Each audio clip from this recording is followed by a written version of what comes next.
car, do this shit for y'all. Nashville be ballin', they gon' ball forever. That's it. Oh my God, it's that TV. Now, Mr. 615.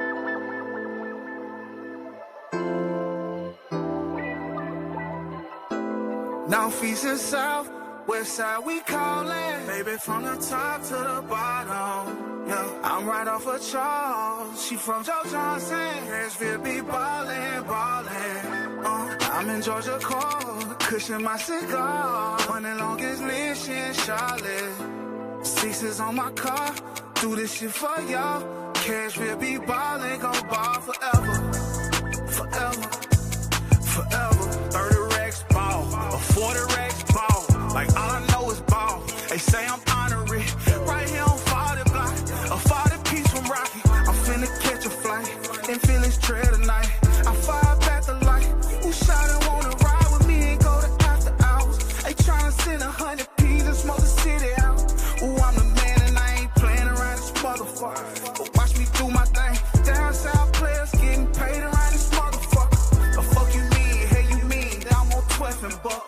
I'm copping pieces for the team. I'm in Slim and Hustlers. North, east, and south, west side we callin'. Baby, from the top to the bottom. Yeah, right by Haynes Garden. She from the Nashville be ballin', ballin'.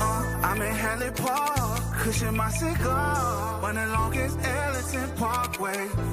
Sixes on my car, do this shit for y'all. Cashville be ballin', gon' ball forever. Forever, forever. 30 racks forever. 40 racks forever. 50 racks forever. We gon' ball forever. Cashville be ballin', ballin'. Cashville smoking pressure, though we love her. Cashville smoking Elvis, I'm in love circle.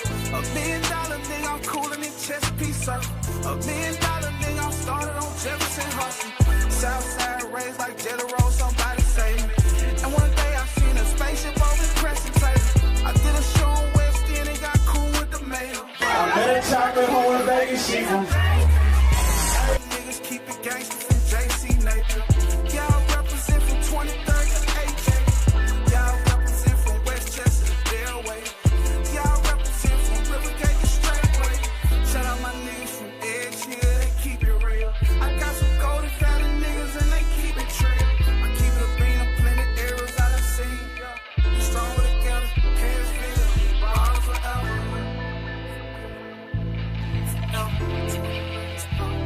We gon' ball forever. Say I'm on. Cashville be ballin', ballin'.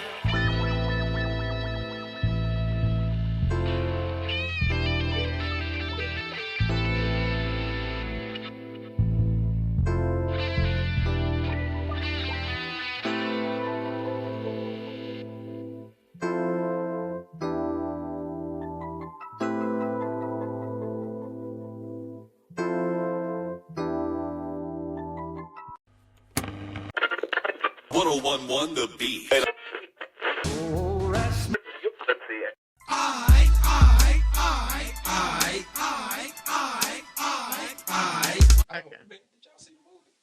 I didn't see it yet. Please don't say anything. I heard it was good.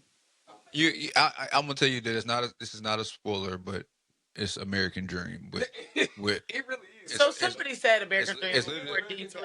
well, it's a little bit more about Michael. Just literally about an eighth more of his life. Okay. No, maybe it's like a 64th more of it. Like they don't go With into new actors. they don't go into nothing past when he's 30. He go out as he actually before he get Neverland. It's American Dream without Neverland. The whole back part of it. Yes, that part. I think it's good for children who are familiar with Michael Jackson to go see. Yeah. Understood. And for us, it's nostalgia, basically. Yeah, okay. So, and I love how it was just nice and clean. It wasn't. Okay. It's like, I mean, of course, they're going to paint Joe Jackson to be, you know what I'm saying? But he was Joe Jackson? Yeah. But Far-fetched tale, you like. but yeah. I know I was like reading up on it. I do like how they paid attention to Gary. Like I know I had watched this thing. Somebody posted had posted on his Facebook about like the first movie premiere they actually showed it in Gary, and like at first they weren't going to do it, because Gary doesn't have a movie theater. Like there's a lot of like divestment out of Gary, but they ended up doing it at the biggest high school there, and they only invited people from Gary to come see it. And so I thought that was kind of cool because somebody had made the comment like usually if stuff is shot in Gary, they'll take it out of the city and do it somewhere else. And they was like, but for this, being that it was like they're from Gary, this is where they from, and the family showed up and they were signing autographs, and I thought that was kind of cool. That's fine. Yeah, That's fine. I fuck with that. yeah. I fuck with that. I ain't seen it, but I heard haven't it was seen good. it yet. Heard it was good. You know what I mean? Make more. You know what I mean? Dun dun dun. Yeah, I mean, make more. I always say go see, y'all go see the Elvis and shit like that when you gotta go see our shit. You know what I mean? So sure. y'all gonna see they won't make more stories about our legend. So you know what I'm saying? So I just get it like. And this was like the top grossing biopic of all time, I think. This one? Mm-hmm. Seriously? Yeah, they just dropped the numbers. It's What Mike. for the weekend? It's Mike. They said on day one. I see it because it came out on 24th. Okay. I mean, that's believable. I'm like, damn. Yeah, Okay, that's believable. That's believable. Because I ain't gonna lie. What other biopic, though? Is it It says the Michael Jackson film, Michael, grossed $217.3 million worldwide in its opening weekend. That's crazy, especially for nowadays. Over who else's? I know it's probably somebody black, though. Well, it says that places it at number 3 on Billboard's list of music biopics with the highest worldwide gross. How high will it climb? Number 1 on the list is the Jackson 5. Oh, it's talking about the stuff. Hold on, let me see. It grossed $97 million over the weekend in U.S. and Canada alone. That's the highest opening weekend domestic gross ever for a music biopic, eclipsing Straight Outta Compton. So Straight Outta Compton was. Shout out my niggas. Yeah, I'm about to say it's gonna be somebody black. Yeah, niggas. Then you feel me? I thought it was gonna be like Ali. I thought it was gonna be Ali or something. Well, the musical. I thought it was gonna be Ray. If I thought it was gonna be Ray. I'm trying to think what any other like racial. What other race has a great biopic? Selena. Okay. Yeah. Selena. Yeah. Selena. Ray. But that's still black. Oh. Well, what other race outside of black folks? I can't think. Yeah. I know Selena. Yeah, Selena. I know I mean, Selena. But I feel like we grew up on Selena. Yeah. Selena's valid, but I don't know Johnny Cash joint. Johnny Cash biopic was really good, but it's probably up in sales though.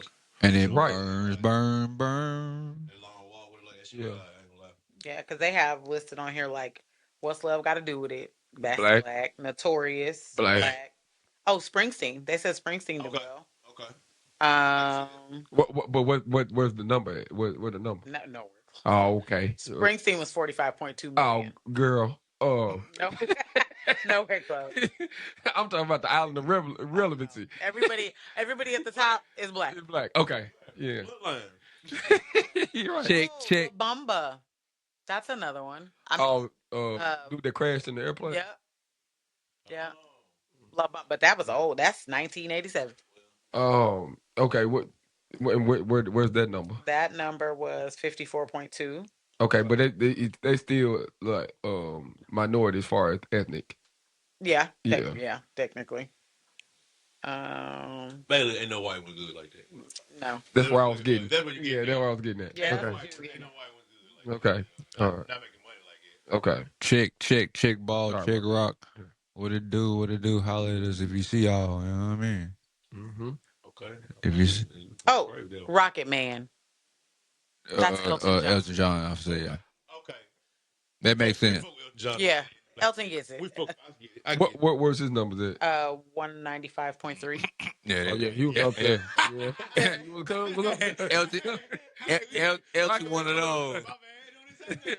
Hey. Oh no, Elvis. Oh yeah, we did say Elvis. Yeah. 288.7. Who played Elvis? A white guy. It don't matter. Elvis. I'm trying to like Elvis is like. Who? Boz Lerman. Somebody, bro. It don't even matter. What year he come out? 22. Yeah, it's recent. I remember. It's recent. Recent. Yeah. Damn. Yeah.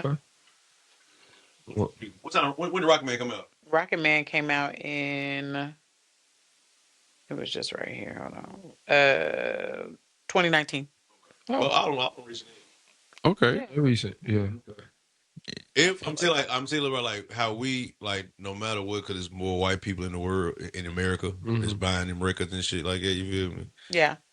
It's like, what's the girl name? It's like Taylor Swift and Beyonce. Like, even though Beyonce is better, probably in talent and all that type of shit, the numbers are all gonna be skewed to go to the other side. Yeah. But that's the only one like that though. The Swifties. Elvis is like the only one like that to me though. Where's Elvis on the list? Period. Elvis is Bohemian Rhapsody actually was the number one, and that's Queen. Yeah. So that came out in 2018, and that was 910.8 million. God damn. I said, yeah. Well, I think Queen. Were they from Australia? Yeah, they're from somewhere else. So you gotta understand, like you coming from literally the smallest continent and the most rural country, and What we just said though. Everybody else like 200. 200 at the max. almost a billion. Yeah. Yeah. So it was number 1 Bohemian Rhapsody, number 2 Elvis, number 3 That's is a hell of a Michael. drop off. Number 3, Michael. To date. From 9 something to 270. Yeah. That's a hell of a drop. 97. No, Michael No, did that was 97. 97 with 97. It's 97. Yeah, Then it was Straight Outta Compton. Yeah. And then it's Rocket Man. How much Straight Outta do? Straight Outta Compton did 201.6. Shout out my real niggas, man. Worldwide? Shout out to That's niggas. impressive. That was a great ass movie though. Yeah. Like, that was Yeah. like that was a really good fucking It was. And I know a lot of people they went to go see it twice too. So Yeah. I went to see that motherfucker. I want to go see it. That was a premiere. really I good paid movie. the high ticket. Yeah. Give me Straight the Outta high Compton ticket. was Give me the a high great. That was a really good movie. It was. Good movie. It was. And like I was saying, like certain names gonna do nothing. Like Mike is Mike. Yeah, for sure. Mike proves in death how immense and how impactful he was in death. Mike does that. Yeah. You know what I mean? So like, because the kids don't understand, like you said, why we talk about Mike, how we talk about Mike. Yeah. That's why we can't never say none of these new niggas, nobody. We can't say Beyonce. We can't. It's Mike, bro. It's like, sorry, y'all. It's Mike. It's Michael. It's Mike. You feel what I mean? Yeah. You know, one nigga could have been close to be Mike, but we talk about it all the time. You feel what I mean? But anyway, it's Mike. It's hard to even if bro would have got to the level of Mike and fame, I don't think niggas cried by seeing Mike. They would faint just by. Did you see the thing is with viral earlier day, I think they were they showed the whole thing where Mike kissed the woman that he was going to get an award. He kissed like one of the presenters on the cheek. She was behind him, damn near hyper venous. Yeah. He just kissed on the cheek. Like kissed on the mouth real fast, like almost like come on, real fast. And she just started hyperventilate. She like it. I'm talking about going through it. That's You know what I mean? crazy. I don't think she was take me through there. literally. Hey, welcome on out, man. We can talk about this all night because we done had a hell of a little pre-show warm up. RP Mike, if you ain't seen Mike, that was our wrap up. Yeah. It's really good. It's an extension of the first one. For you, if you know, you know. If you seen that one, it's definitely a classic. And they did very well on condensing American Dream. No, for That's sure. what they did, like basically. This So you want to go see it yesterday? Yeah, man. It was. I gotta go see it. I still want to go see it. Take your children with you. I may. You should. No, I think it like for that, and then we can move forward. But like for kids that love like Chris Brown and any other dancing like R&B He laid the guys, come on. It's like that's great because it's nice and clean for children to be able to properly receive who Michael Jackson was and his essence. You see what I mean? Like I think it's dope, man. I think that was very dope. Jermaine and Tito Jackson did a very well executive producing that. I think they did. I think personally, I think there were some things they could have expounded upon, but that movie would have been 3-4 hours long. Yeah. All right. See what I'm saying? I know they couldn't get certain write-off from Diana Ross. They couldn't get certain things from Janet. It had to be. First off, I got a real conversation to have about this movie, but I don't know if y'all want to have it, but I mean, if y'all really want to talk about it, we can talk about it. I'm willing. All right, okay. Okay, wait. And it's contextually speaking. Hold on, let me get into it real quick, and then we gonna get it. We can keep it going. This is contextually speaking. Season 4, episode 72. You know what I'm saying? We missed y'all last week. You know what I'm saying? We got to come back. You know what I'm saying? Had a lot of social media fodder, whatever. I guess so. Fodder. I don't know. It's a lot going on. Fodder. Next episode, we got to Fodder. But yeah, I'm fresh. G-Slab. I'm Des. Man, my name is AC. Remember that. Oh. Okay. Just keeping it clean. Hey, we keeping it clean. Yeah. And like we say, put that in context, because if you don't, you never know what's next.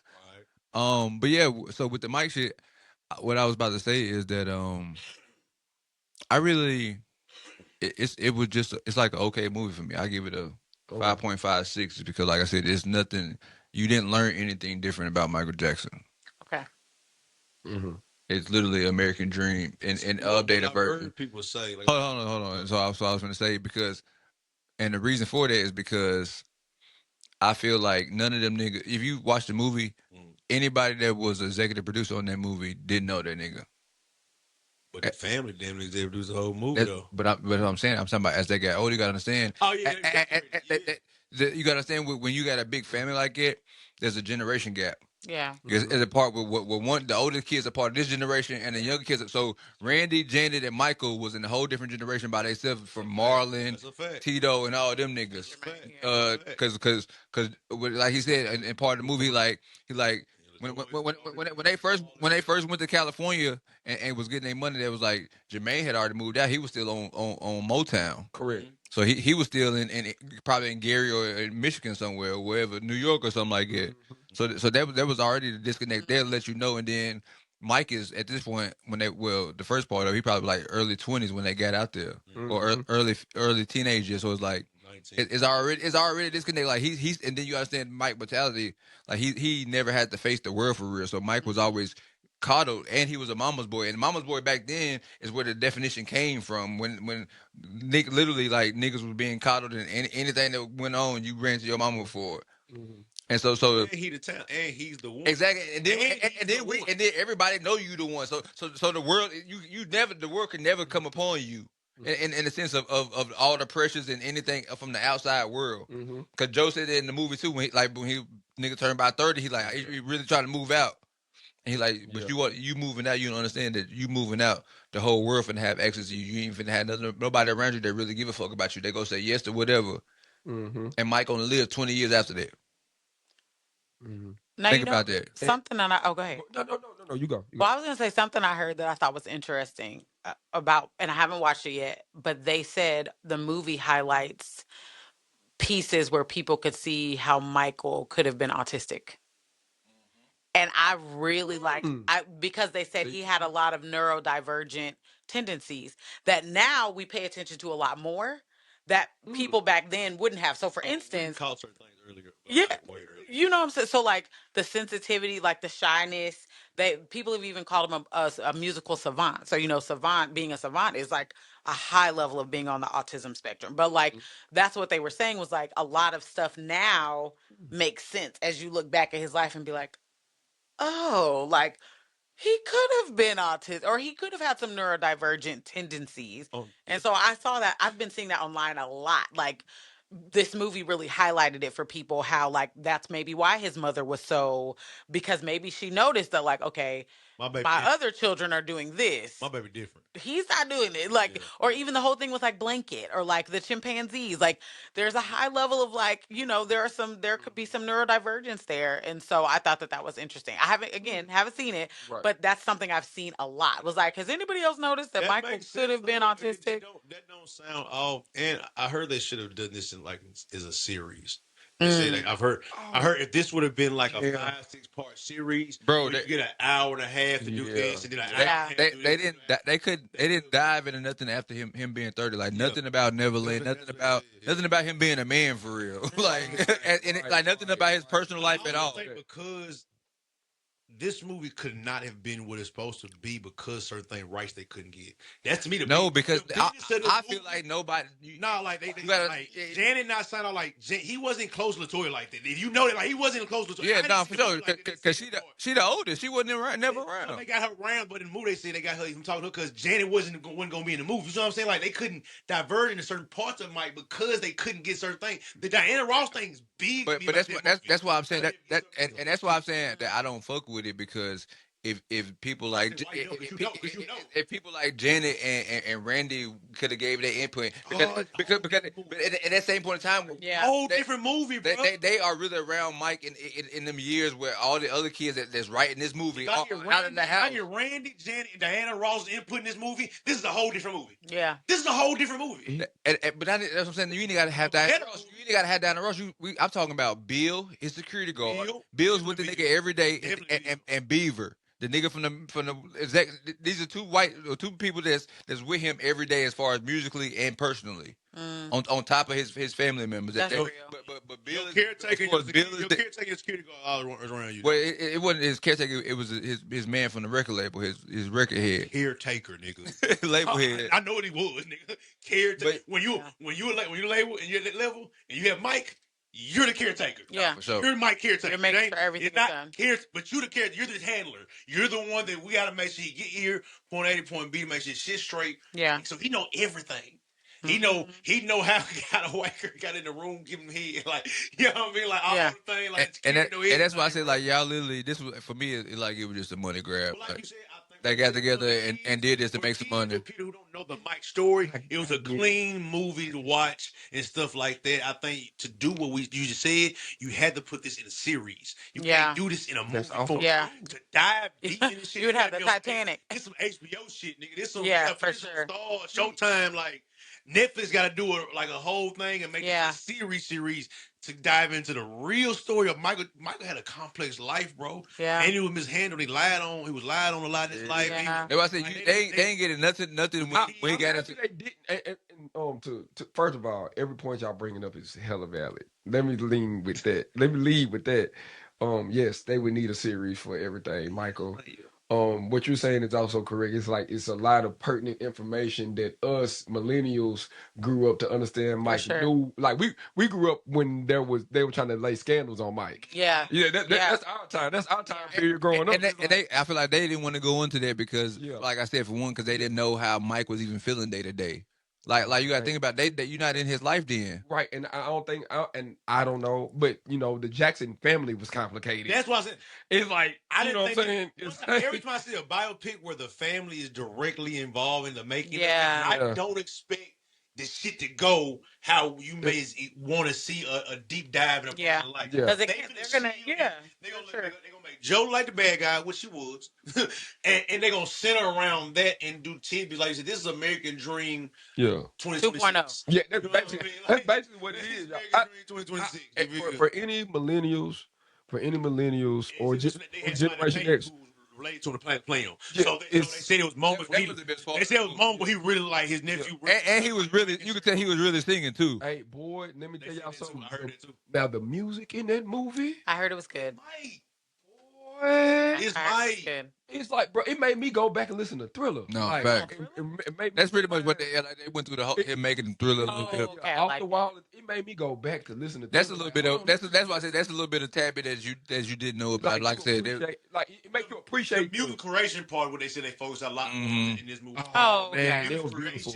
Okay, like they show like the business of Mike. They kind of show a little bit of the behind the scenes for Thriller, like what he did with that whole process, like when he first met the Crips and the Bloods, and like, you know what I'm saying, and how it's the Crips and Bloods in Thriller as zombies, but you would know that unless you see it, like know this part. So it's like it's little nuances of that in the movie. Like I said, that's the little extra part of his life that you get out of it, but it's still the process of life that you kind of know about. They just dive deep into it a little bit. Right. And that's why I say for parents that are millennials, bring your kids to watch it, because it's like, for us, it's more of a refresher for what we already know from what we've seen from the American Dream series.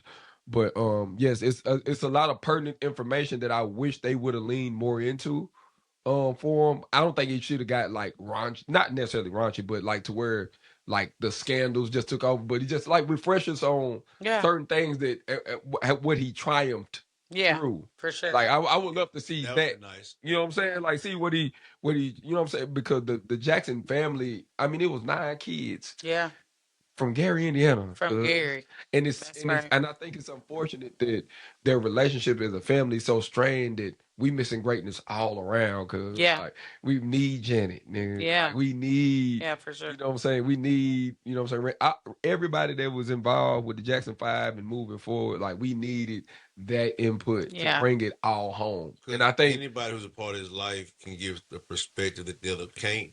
Right. To make the story full. Yeah. To make the story full, you need all those perspectives to make anybody who's involved in his life, from family to friends to security, like people who were around him for real. That's why I said Dana Ross funny to me, because it was a point where that you need that perspective to make the stories whole, because it's things that when he was going through certain things of fame and stardom and coming up that we can't know unless you intimate with the nigga. Can't nobody know ain't nobody gonna know how you feel except your lady. Yeah. No one gonna, you mess with somebody, they don't know exactly, because every man pillow talk.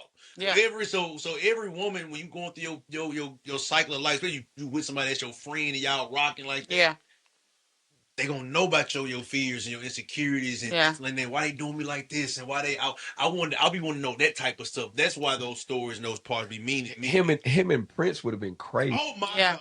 If they would have leaned like into that, like that type of They threw that one little shot in there when he was in the pool.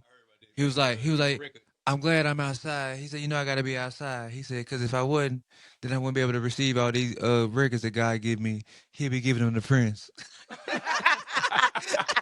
I said, Mike, that nigga, bro.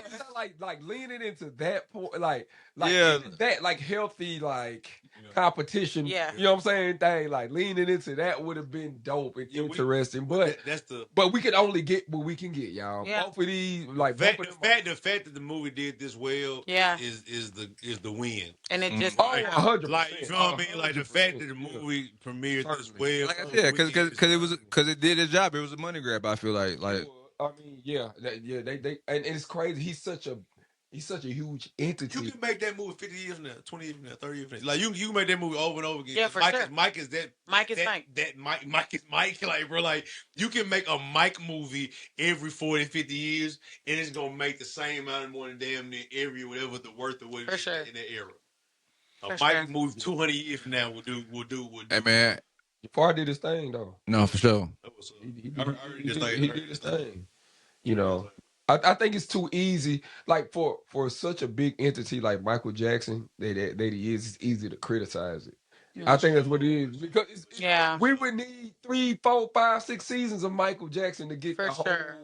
So for what they were able to do, I think literally, it's like not like I said the Titanic 3-hour episodes. For them man, Roots, nigga. Yeah. About 4 days. For them to condense it for what they was, I'm satisfied with what I got from it. Because I appreciate not sullying his legacy. Bro, they like that. They do you know that. what I'm saying? It's I think it'd be better just to easily appreciate. Bro, they didn't do that shit like the Lord of the Rings, bro. Make it a trilogy, my nigga. Fuck you talking about? They need. I heard they said they might be doing another part of this though. Bro, if they do, I told you that, bro, they didn't get to none of his adulthood. They stopped at. They didn't get into none of. Stopped at 30. They didn't get into none of his adulthood, bro. Because I was gonna say, what year did he? How old was he when he died? He was 50 something. I think he was like 54. I think. And they left out some good stuff, because at the end he was. That's what I said. Like his whole perspective had changed. That happened not too long after the Pepsi thing. Yeah. But yeah, for sure. But that's literally where, like, after he recovered from the Pepsi thing, and he was pretty much told Joseph he didn't want to do this shit no more, and then they went on that last tour, and that's when the movie ended. So after that last Jackson 5 tour that they went on, and what was that? That was money go. He was doing it with his brother. I think that was like 94 or something like that, I believe. Last one. That's it. In real life, that's what I'm saying. In real life, if that would have been like they were broke. The craziest part about it is that he did that tour because Joe Jackson. Yeah. So because Joe Jackson had got into the bed with Don King and told him that he pretty much the Jacksons was gonna do another world tour. Uh, And so they did the American side. Then they were supposed to go overseas, and Joe was in the back. Literally, how they portrayed it, Joe was in the back the last concert show, and telling them, "Yeah, we finna go overseas. We finna go to Japan. We finna go to England. We finna go whoop de whoop." And then Mike was on stage, and Mike said at the end of the show, "Yeah, I want to thank y'all. This is the Jackson 5 last night on tour." He said, "I'm finna go on the single tour." And see, that's another thing. Bro, Like, that shit was funny. it's like And Joe was on the side of the stage like, yeah, it's like you figure it out, sir.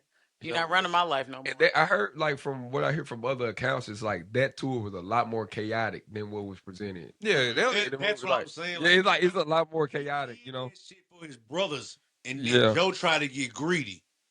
So fuck you.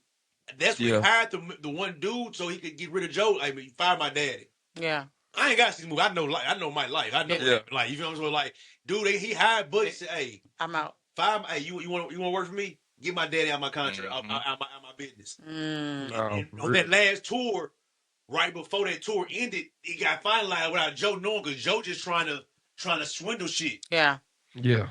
Man, he wasn't fucking with his brother. They had separate dressing rooms. Like, he did it because he loved it, but like, I'm done with y'all motherfuckers. Like, I got my own shit over here. Y'all be over there. and that's why I said, when we on stage. That's it. and that's why I said, then y'all come around and make a movie about this man that y'all didn't know after y'all got out the house together. Yeah. Like, after y'all all got grown. That's real. That's a great perspective. But then, like I said, it was a generation connect, so y'all really wasn't fucking with each other. Like, they got caught. He was like, the man went to the toy store and came back, and they was like, "Hey, you want to play like Twister?" They was like, "No, Mike, we ain't trying to play Twister. Nigga finna go out on a date. I got these hoes waiting on me," type shit. And it's like, it's just a disconnect now. And but Mike was grown at the time, almost damn near. If I been shit his whole life, y'all know. he had and if he would, I'll tell you, like, that makes sense. It do make sense, yeah. How he deals with and him being a perfectionist, and it's a fun, like, because they always talk about Mike not being a certain quote unquote, but like, dude had like one of the best vocals. Like, you heard Mike's raw vocals, it sound like that. Yeah, that's not tuned up. That was Mike voice, raw vocals with no beat. Yeah, you know what I mean. Hey, you. Talk about Mike all night. Hey, now, y'all know how we start every episode off, man. Top five. And this week's top 5 is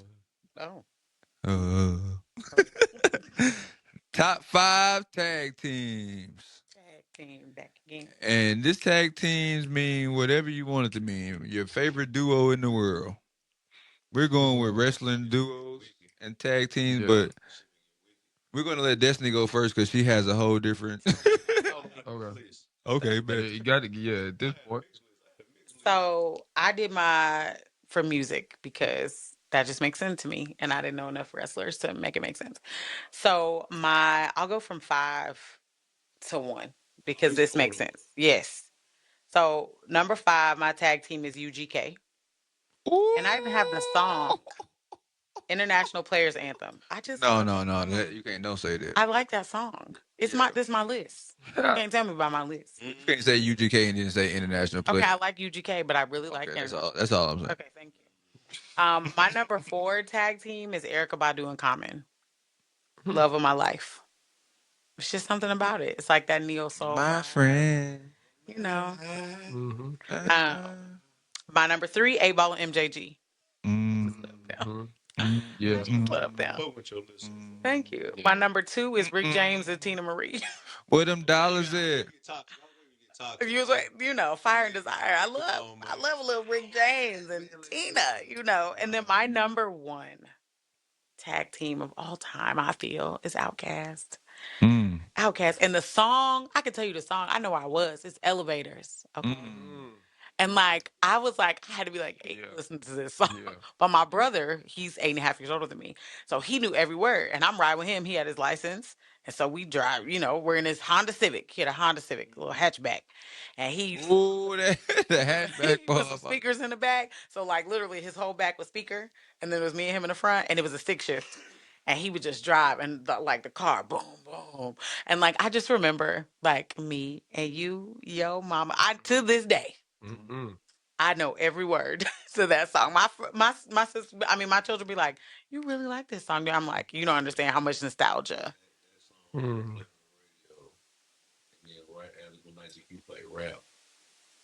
That song played on the radio, and right after that, I got 500. Yes. Man, I got 5 used to come on, and then Was a part of the song. It was just and then they used to go in the crucial conflict, bro. They used to, bro. every word to every one of Bro, them. that's when That was the best song. the radio used to go crazy Man, back in the early 2000s, bro. Because to this day, when I HBCU grad, when they play Crucial Conflict to this day, like TSU aristocratic bands will play Crucial Conflict at like a football game or something.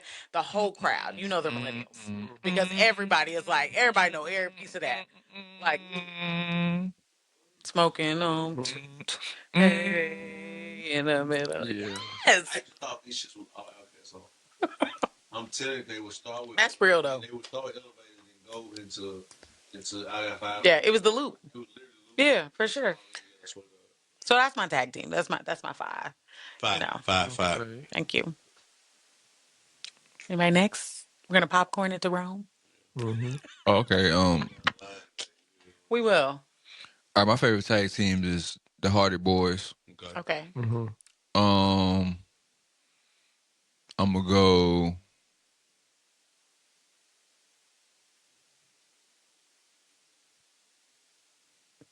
Okay.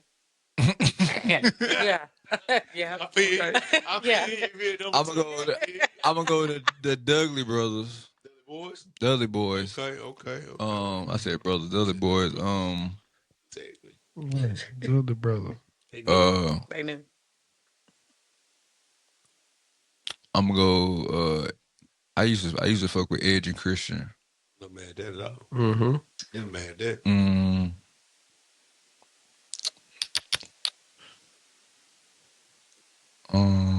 Which music? Basketball. I mean. Oh yeah, I forgot about that. I did have a couple sports. Now I'm gonna go Kobe and Shaq for sure. Oh, for sure. Yeah. Absolutely. Never mad. And then I'm going Peyton and Marvin Harrison. I know those names. Look at me. Really good. Yeah. Really good. That's a really good list. Y'all on it tonight. Hey, I think I'm having a week off. Hey. little refresh. Can't do it again. Can't do it. They rest. We rested. Mind is sharp. Nah, never again. Overtime now. You know what No, I mean? so Nigga said Dilly Bros. That would hurt my soul. no, Crazy.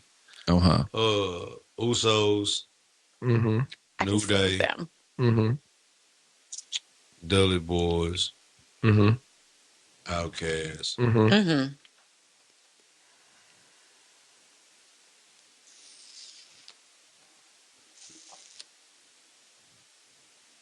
Goku and Vegeta.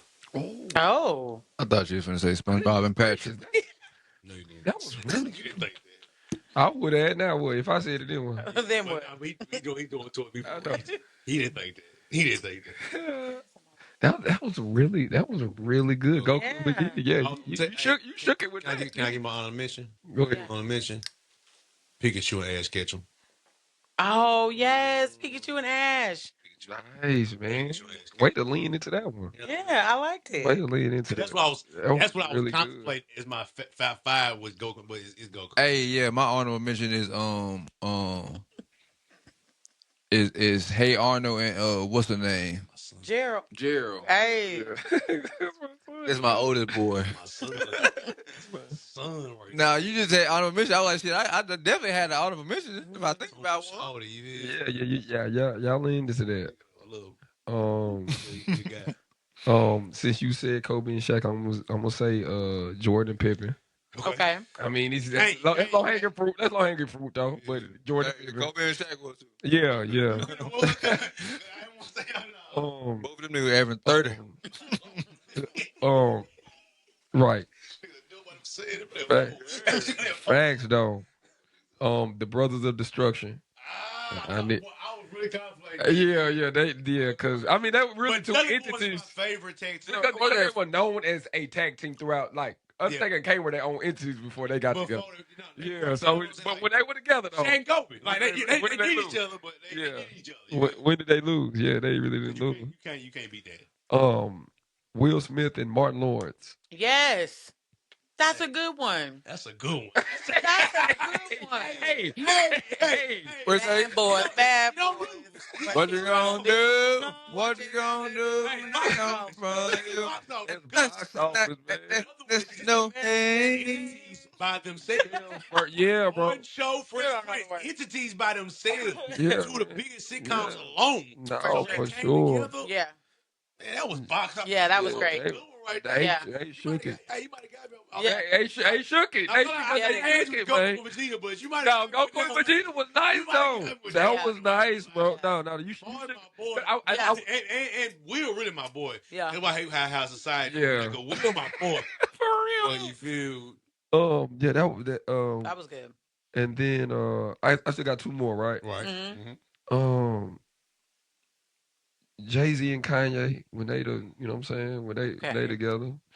No, matter of fact, I moved them to honorable mention. Okay. Yeah, I'm moving to honorable mention. Yeah. I'm moving to honorable mention. Cause I'm thinking to myself like, yeah. I'm gonna move them to honorable mention. Let me see.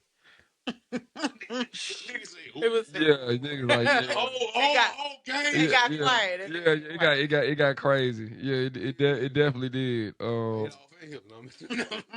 that is crazy. Ain't it? Yeah. She Young and old.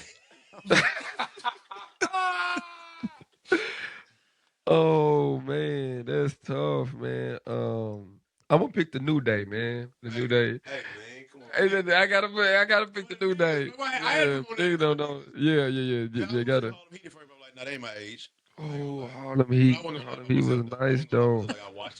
Hey, and hold on before you finish too. Yes, sir. I ain't had no music one. I gotta throw a music one on. So you got 7. So he got another honorable mention. Yeah. Give me Young Dolphin Band play. I'm mad at that. Ain't mad at that. Well, Drake and 40 then. Hey,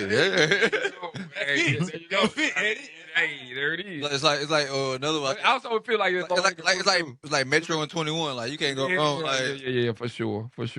Like Future and anybody. Right. Yeah. Yes. Yep. Yeah. We'll have a whole nother top 5 of that, dude. Best artist, producer. Art, man. Yeah. I can't say I'm Gucci no more. Oh, because he got beat up. Is that because he got beat up? Did he get beat up? Isn't that the right one? He's according to. Isn't that the right one? That's him. Yeah. I mean, kind of. He getting beat up on social media for being they calling him a rat. So what conversation we leading? Wait, they called him a rat because of what? I'm sorry. Sorry. Because he's supposedly in the streets, and that's what you ain't supposed to tell nobody about nothing. But is he still in the streets? I thought he was a businessman now. I mean, you still rapping about? I mean, Oh, that was the song I listened to the last time. Yeah, he's not in the streets anymore. I feel like he's retired. I'm just gonna Get the flag down. It's over. I think we're just gonna Flag down. we're gonna stick. I think once he got the veneers, Yeah, that's not. He's not that no more. it's over I think with. once he got the veneers, it was he's elevated. Man, I think he. I applaud it. After he spent years in jail next to light niggas doing life. Yeah, like I think it's okay. I think it's okay. I feel like he's earned his stripes. I don't know. Mm-hmm. Not my business. Not my business. All right, man. So before we get too far off the Richter, how y'all feel about WrestleMania 42, man? Speaking of tag teams and all that. We're gonna make this quick because I know a lot of a lot of our audience don't what we care about. Night 1, we gotta get the wrestling clip. You know night what I mean? 2, amazing. Nah, facts. It's a tale of two nights. Beyond which, night 1 could have been a SmackDown. Night 2 was Wrestle fucking Mania. Correct. Not even like it top to bottom. Everybody in the chat gave it a 9, nothing less than 9. Right. No, for sure. Like, it was night 2 was a. Yeah, night 2 was. You want to know how to put on a wrestling spectacle?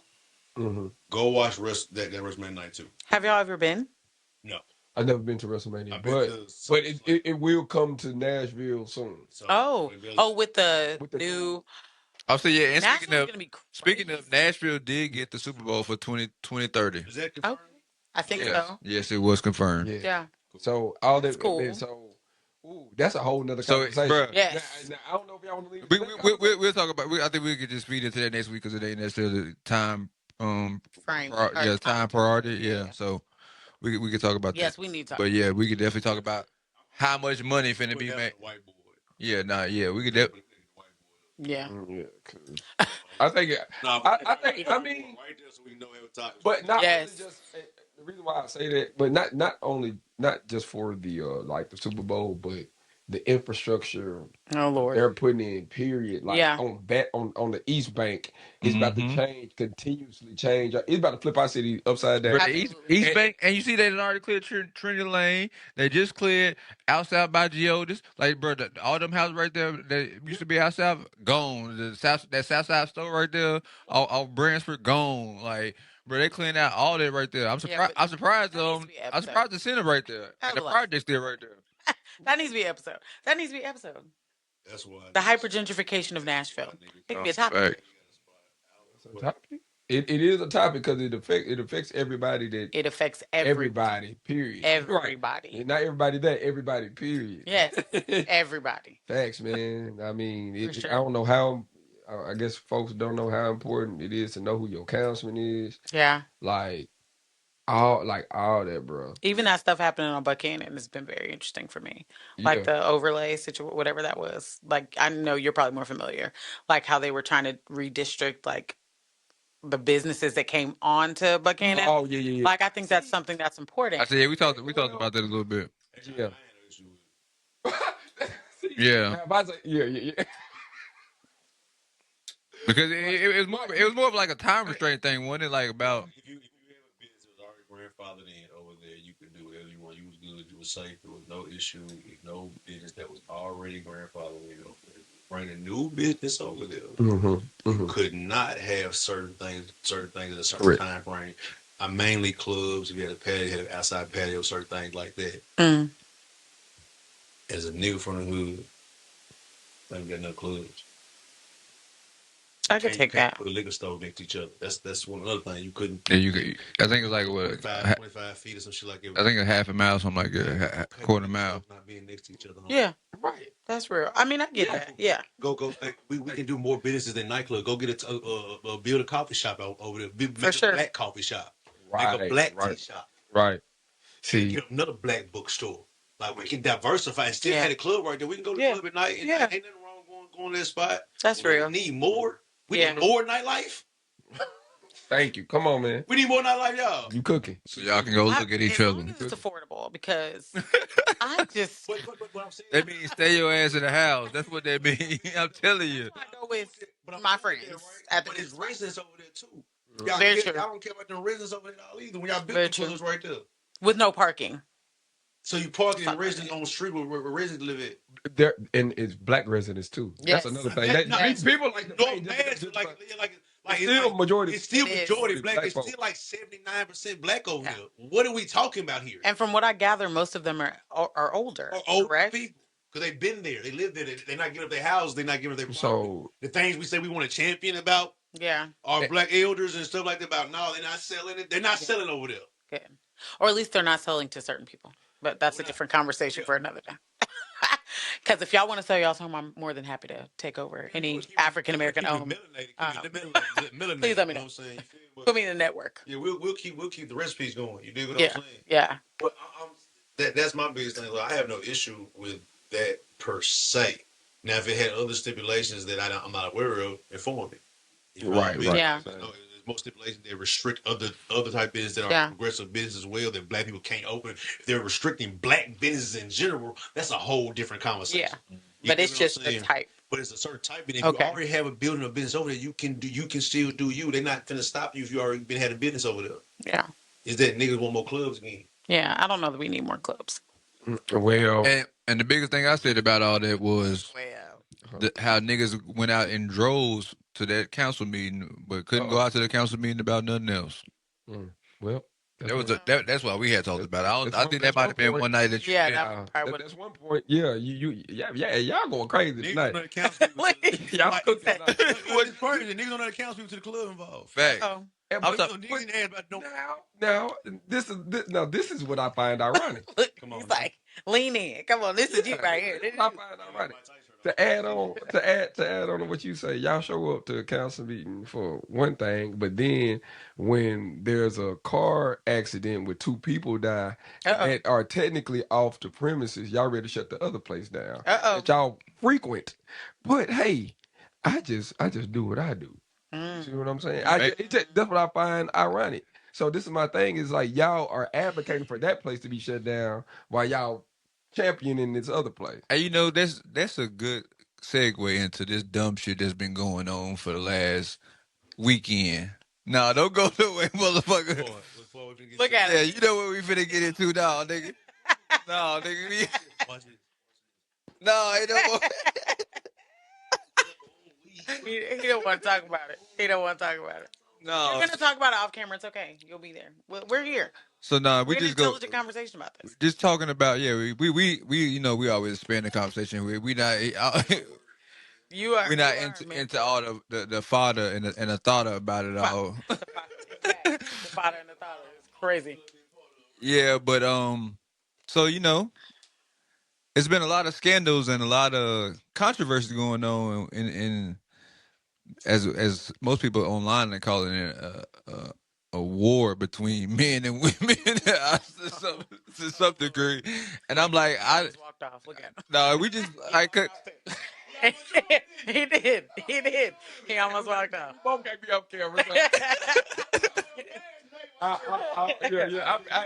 First of all, I commend you for walking off. But go ahead.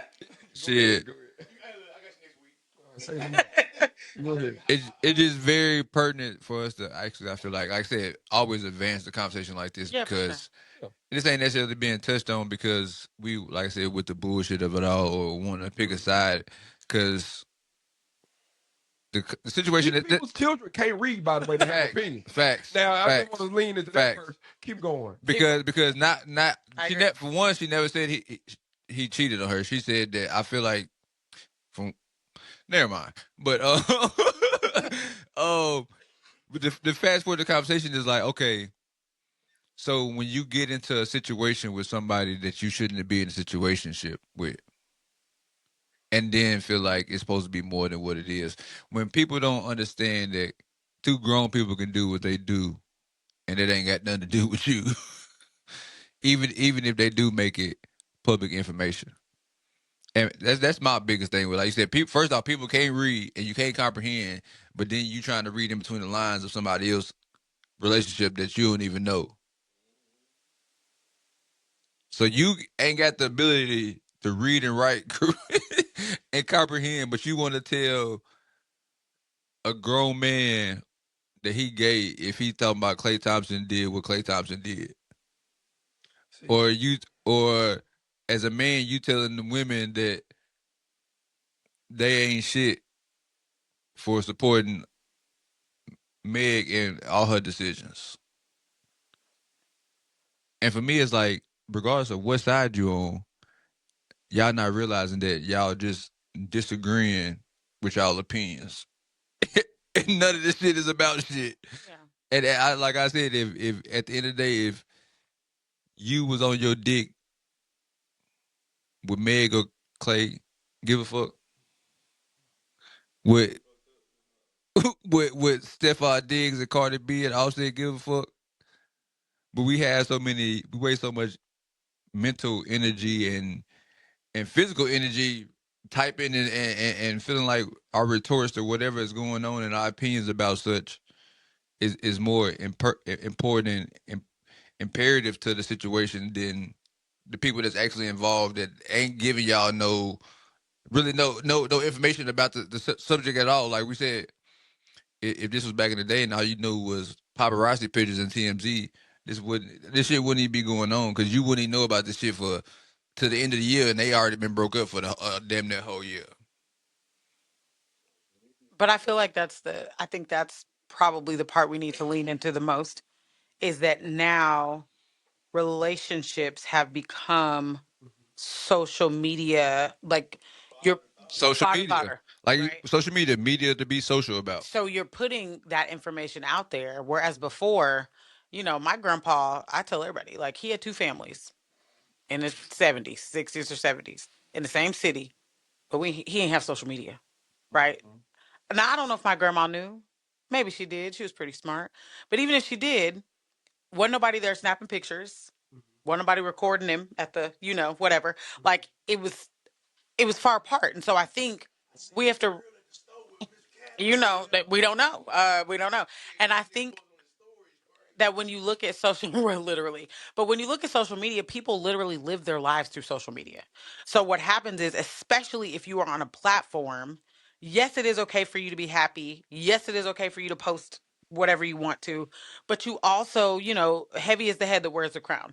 If you're going to choose to live your life in the public view, when you break up with multiple people, sometimes you have to go through that scrutiny.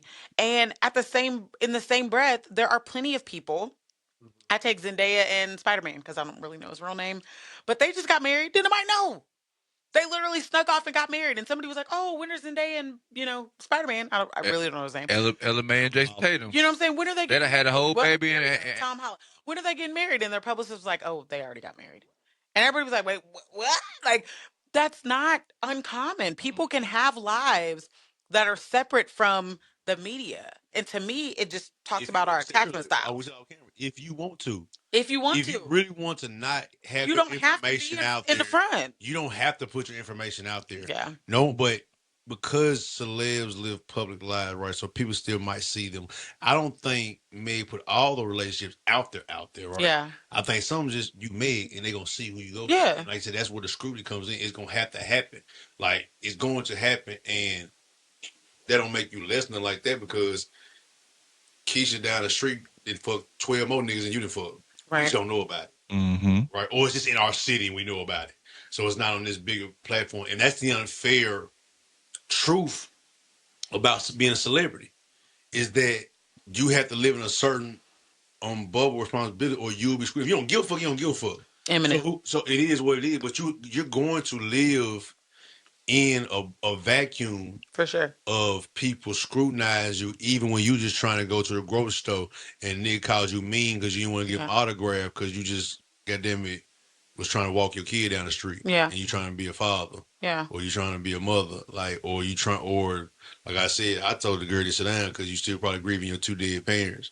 You dig what I'm saying? Like that's a real thing. See, I was about to lean into that part. Like, take me in whenever you got full trauma there. So you can't your mom died when your career took off. That's a very traumatic thing. I still don't think she sat down and really gathered and went to whatever she needed to go to because she feels the responsibility of thriving for her mama. Like you know what I mean? Like I gotta do this for my people. Yeah. And that can wait. So you're gonna make some bad decisions probably. You gonna live in the public eye with scrutiny, and you gonna do things not the right way all the time. That's the unfortunate part of this, because you still a young woman trying to figure life out in front of everybody. There you go. Best tag team on. This young lady, I ain't gonna say her name. This young lady lost both of her parents, like you said. Involved with the scandal where she was allegedly shot in the foot with somebody that, in my opinion, wrongly incarcerated. One. Two, you get with another artist, Partisan, yeah. And for some reason, that fell through. So you met, not only that relationship failed, but your stardom stuff started dwindling too at the same time. Yeah. Because of the scandal with Tory. The stuff with Tory. So you at a low. Cause that's how it happened. That was the connector. She got from Party to Tory because it was a scandal that she was cheating on Party with Tory. Okay, watch this. So now you meet a basketball player, clean-cut basketball player that's on the downside of his career, that's with the Dallas Mavericks, that's also finding his way. So y'all both meeting each other at a low, thinking, okay, he got a nice, honest family, make his own money, this, that, and the third, ain't about the drama and all this other stuff. What happened is you fell in love with the idea of who he is and figured out he's just a human being. Not expect him to be like, but not knowing player to also get hoes. But he was a sniper. Exactly, not knowing he'd been a sniper. So you expected something out of him where he's also navigating while you don't have people that's properly giving you game on how you're supposed to conduct yourself. Emotionally, spiritually, mentally, and all of that too. Because you ain't got nobody in your corner. Everybody else in your corner is probably just gonna acquiesce to what you do because you the name. And so the thing is, Klay Thompson, bro, always been who he is. Mm-hmm. And she just figured out, oh, this is who this man. Yes, he has move swings, nigga. Yes, he has move swings. You know why? Because he plays in the NBA. 80 to for years straight, he played 100+ games a year because they went to the finals like years straight. He had a number of different injuries. So the thing is like when you find out the thing is when people say you find out who somebody is when the adversity comes, that is the truth. Mm-hmm. Because the real them gonna show. So what happens is that's why social media hinders people from growing is because what we do is we run for people to be in our corner. Mm-hmm. To feel safety whenever we need to just be when we need to hold ourselves accountable, hold myself accountable. Not never. It's just like, you know what? Maybe I did miss the mark on this. What you do? And that's my thing about it, because like you just said, like from the big part about her in this situation is like for me like accountability and decision making. It's like from what we've known of you and all your public relationships or dealings that we've seen, no one has committed to you or has nothing last long term. Correct. They either cheated on you, you cheated on them, or it was some kind of scandal. Right. And you sent one particular situation, you sent a nigga to jail. So that and in the sense of how you already view because of the type of music that you promote and the lifestyle that you portray, regardless if that's the lifestyle that you live or not, because you claim to be a lover girl, but you talking about hot girl summer. And hot girls and lover girls don't ever meet. Come on, man. So you can't be a hoe and you can't be a hoe over here and try to come home and be a housewife. You know what I mean? Don't laugh at me. I tell nobody to make it. No, that's why I said. That's why I said earlier, because women sitting there talking about. I'm like, but how can you be defending? Like, they keep trying to put it on Clay, but I'm like, she has a history of bad decision making. If you look at everybody, that whole list, you run out to the bad guys in a sense. Well, guess what? You had the one good guy in Partisan that was kind of like the head honcho out of anybody you mess with in the music, because he's a writer. I'm pretty sure he got more money than a lot of niggas, and treated you well. Probably wasn't though. He probably was the nigga who loved and treated her right, but he wasn't the most famous. Didn't have the most. But that ain't what she wanted though. She didn't want to be treated right. She wants that with the cake. Most people they want the idea, but also living it. They also want the name that comes along with the thing. Yeah. But does she even know how, though, right? And that's what we said. That's number one. That's because we just said. Back to what I was saying earlier. That's what I mean. Yeah. Losing your opinion. Like you lost, and not only that, you lost your mom. Her mom would be giving her a game right now by all these niggas. If she had a woman that was in her 40s or 50s right now around her right now, she's 31 years old right now. She had someone that was 50 or 55 in her ear telling her how to maneuver that pussy the right way. I don't mean saying the wrong way. No, that's real deal, though. That's a tag team for real. Because okay, don't put that on. She's managing herself in a way to where you're losing. It ain't about who you fucking with. I don't even care about the value. It's how you move and how you do it. You're losing the value. You're losing yourself in these relationships, trying to find something of the void that you're missing. Mm-hmm. You're trying to feel. And it's fucked up, and that's why I feel bad for her. Like, I don't go hard. You're trying to find love to fill your trauma. You can't. Come on, man. And that's why I don't go hard, because I know I can see that. Like, exactly. I can see that you a little girl that's hurt. And right? That's no matter how much money you got, how many niggas you fuck with, no matter how boss you is, no matter how you can be all that for real. It might be you for real too, but also at the same time, somebody ought to miss their mom and their daddy. Mm-hmm. Point blank. Period. I don't and that's a love that you can't replace. You can't replace. Yeah. Yeah. You know. Like, and I don't know how that feels. Also, I can't even fathom the emotion that's behind it. And there's no way it's not. Because your mom was your manager too. That was your road dog. Right. Yeah. Like your daddy's like your mama was this for you. Yeah. And when women lock in with their mamas like that, it's a whole different thing. It's a right? different ballgame, for sure. You was a daddy's girl, and you was your mama's best friend, your manager, and everything too. No, dog, you lost both of them. Yeah. Back to back, kind of. Yeah. Yeah. And see, the thing is, no amount of drugs, liquor, fame, none of that in the world money can fill the void, man. I think it's like you can't already demons, gotta man. feel. I personally feel. I personally think through 35 years of living, it's like you already have a sense of I ain't gonna say just happiness, but wholeness. Yes. Within yourself, and emotional awareness, and just self-awareness, period, to be able to be willing to navigate a relationship with somebody. Yes. Be And willing. you're trauma bonded with somebody that's also figuring their situation out. You're not going to be able to successfully do that unless you guys, I ain't gonna say necessarily just bet each other enough, because love is just so complicated. Yeah. Process and getting to know somebody every day. We all change. We're gonna change until we go back into the dirt. For sure. So it's like to be able to have the aptitude to be able to navigate that peacefully without a whole bunch of people in your ear and people in your business, and people having think pieces. Yeah. A whole bunch of single and miserable people giving their opinion about and that's my thing. Everybody, like you said it perfect. Everybody is trauma bonding with what they feel, what they triggered by within this situation. So the men are loving it because I done like we talked about pre-show. Like I done been in this situation. I done shot my shot at whoever I wanted to, and because I was either up, I was either a cute nigga or whatever it was that attracted her to me. I got her. And now that I got her, the story or the ending to this story ain't for me to marry you. It was for me to conquer you, and the idea show the world off, because you and the lifestyle you portray is a sense of a trophy. Yeah. And not as a wife. Yeah, it's like it's a difference between being a trophy wife and being a prized possession. Yeah, I think it's just being, or even being a trophy, just being something to look at. Whenever an OG, and I think our generation is like millennials, bro.